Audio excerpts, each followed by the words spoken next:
धनतेरस की आप सभी दर्शकों को ढेर सारी शुभकामनाएं। देश भर में आज धनतेरस का पर्व मनाया जा रहा है। बता दें कि धनतेरस को कार्तिक कृष्ण पक्ष की त्रयोदशी तिथि के दिन मनाया जाता है। साथ ही धनतेरस की रात यमराज के नाम का भी दिया जलाया जाता है। धनतेरस के दिन इस कथा का पाठ करने से व्यक्ति को अकाल मृत्यु से बचने का सुरक्षा कवच भी मिलता है। आपको बताएं कि धनतेरस की कथा क्या है, तो देखिए ये रिपोर्ट।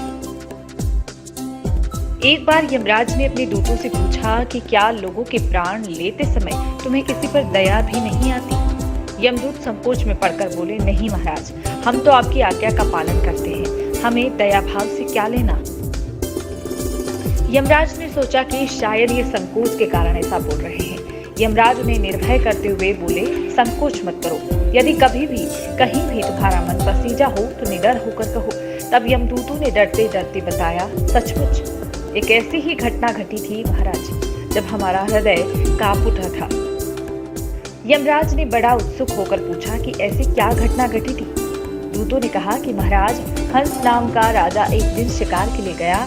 वह जंगल में अपने साथियों से बिछड़कर भटक गया और दूसरे राज्य की सीमा में चला गया। फिर वहां के राजा हेमा ने राजा हंस का बड़ा सत्कार किया। ठीक उसी दिन राजा हेमा की पत्नी ने एक पुत्र को जन्म दिया। ज्योतिषियों के अनुसार नक्षत्र गणना करके बताया गया कि यह बालक विवाह के 4 दिन बाद मर जाएगा। राजा के आदेश से उस बालक को यमुना के तट पर एक गुहा में ब्रह्मचारी के रूप में रखा गया। उस तक स्त्रियों की छाया भी नहीं पहुंचने दी गई। लेकिन विधि का विधान तो अडिग है।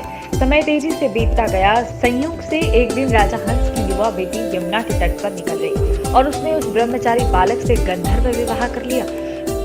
चौथा दिन आया और राजकुमार मृत्यु को प्राप्त हुआ। उस नवपरिणीता का करुण विलाप सुनकर हमारा हृदय कांप गया। ऐसी सुंदर जोड़ी हमने कभी नहीं देखी थी। वे कामदेव और रति से भी कम नहीं थे। उस युवक को कालग्रस्त करते समय हमारे भी आंसू थम नहीं पाए थे।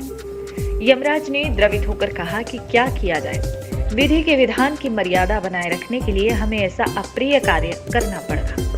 तभी एक दूत ने पूछा कि महाराज, क्या अकाल मृत्यु से बचने का कोई उपाय नहीं है? यमराज ने अकाल मृत्यु से बचने का उपाय बताते हुए कहा कि धनतेरस के पूजन और दीपदान को विधि पूर्वक करने से अकाल मृत्यु से छुटकारा मिलता है। जिस घर में यह पूजन होता है वहां अकाल मृत्यु का भय भी नहीं भटकता।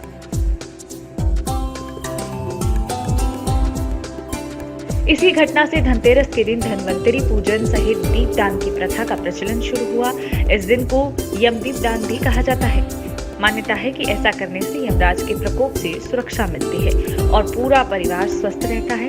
इस दिन घरों में साफ सफाई, लीपा पोती, स्वच्छ और पवित्र वातावरण देखा जाता है। फिर शाम के समय रंगोली बनाकर दीपक जलाया जाता है।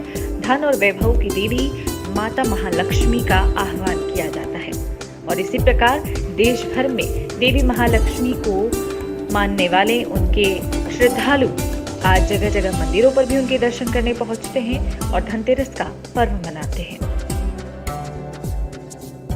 आपको बता दें कि धनतेरस पर नई चीजों को खरीदने का विशेष महत्व है। ऐसी मान्यता है कि धनतेरस पर जो भी खरीदा जाता है, घर पर उसकी सुख समृद्धि हमेशा बनी रहती है। आज के दिन लोग सोना चांदी भी बहुतायत खरीदते हैं। इसी के साथ दीजिए इजाजत। जय हिंद।